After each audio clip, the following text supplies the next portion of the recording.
Bible में क्षमा का विषय बहुत ही महत्वपूर्ण है।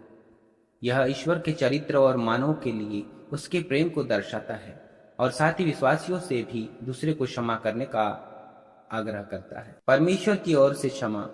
ईश्वरीय स्वभाव बाइबल सिखाती है कि परमेश्वर दयालु और क्षमा करने वाला है। भजन संहिता 103 उसके 9 से 12 कहता है, वह नित्य दोष लगाता नहीं रहता और न उसका क्रोध सदा बना रहता है। उसने हमारे पापों के अनुसार हमारे साथ व्यवहार नहीं किया और न हमारे अधर्मों के अनुसार हमें बदला दिया। जैसे आकाश पृथ्वी से ऊंचा है, वैसे ही उसकी दया उन पर बड़ी है जो उससे डरते हैं। जैसे पूरब पश्चिम से दूर है, वैसे ही उसने हमारे अपराधों को हमसे दूर कर दिया है। हालेलुया। पापों की क्षमा का आधार क्या है?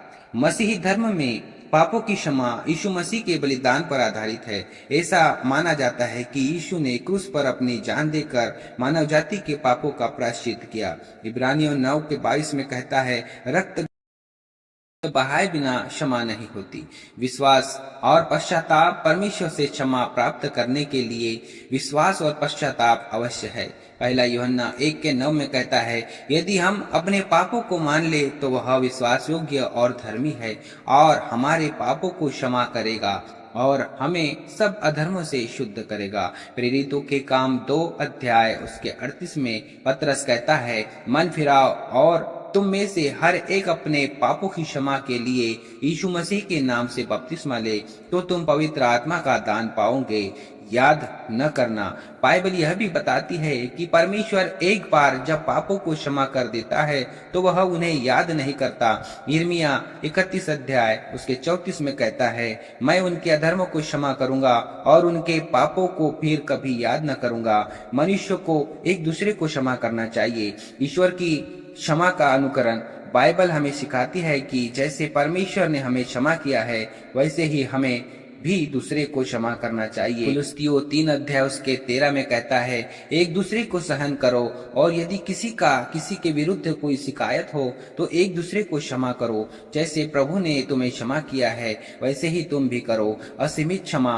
यीशु ने क्षमा को कोई सीमा नहीं बताई। मत्ती 18 अध्याय उसके 21 और 22 में पतरस पूछता है कि उसे कितनी बार अपने भाई को क्षमा करना चाहिए। 7 बार तक। यीशु उत्तर देते हैं, मैं तुझसे कहता हूँ कि 7 बार नहीं बल्कि 70 गुना 7 बार। यह असीमित क्षमा का प्रतीक है। स्वयं की क्षमा के लिए शर्त।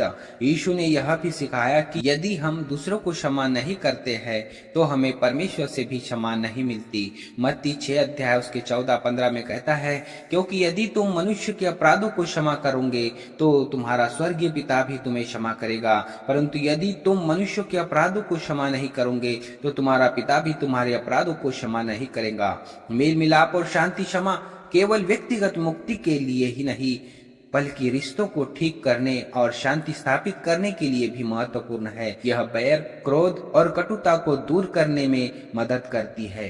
कड़वाहट से मुक्ति। बाइबल में कड़वाहट की जड़ इब्रानियों 12:15 में से बचने की चेतावनी दी गई है, क्योंकि यह दूसरों को प्रदूषित कर सकती है। क्षमा इस कड़वाहट से मुक्ति दिलाती है। क्षमा के उदाहरण ये है, यीशु का क्रूस पर क्षमा। यीशु ने क्रूस पर अपनी मृत्यु के समय भी अपने सताने वालों को क्षमा किया, यह कहते हुए, हे पिता इन्हें क्षमा कर, क्योंकि यह नहीं जानते कि ये क्या करते हैं। लूका 23 के 34 में यह क्षमा का सबसे शक्तिशाली उदाहरण है। अधर्मी दास का दृष्टांत।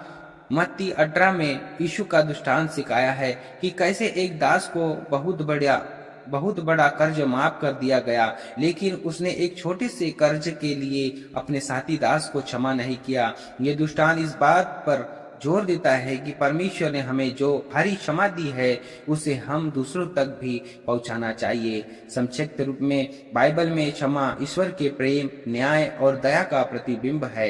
यह न केवल हमारे पापों की क्षमा के लिए एक मार्ग है, बल्कि एक ऐसा सिद्धांत भी है जो दूसरों के साथ अपने संबंधों में शांति, मेल मिलाप और प्रेम का अभ्यास करने के लिए बुलाता है। Hallelujah, praise the lord. प्रभु इस वचन पर आशीष दे और इस विषय के द्वारा प्रभु आप हमें शिक्षा, समझ दे, बुद्धि, ज्ञान, प्रकाशन दे। आमीन।